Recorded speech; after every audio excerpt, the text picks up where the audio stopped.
Hey guys, this is Hunter at Vapor Honing Technologies. Today we're back to discuss our upgrade option.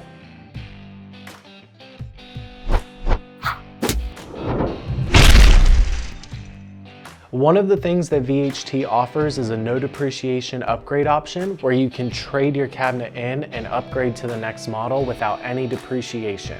All you're responsible for is the difference and the shipping. Now, there is some logistics behind the upgrade option that make it work. So when you want to upgrade, you will call into the sales office. They will put an invoice in for you. Once that invoice is paid, we will start assembling the machine on the production floor. Once that machine is ready, we will send you a return BOL or a return label for your machine that you currently have for that to come back to us.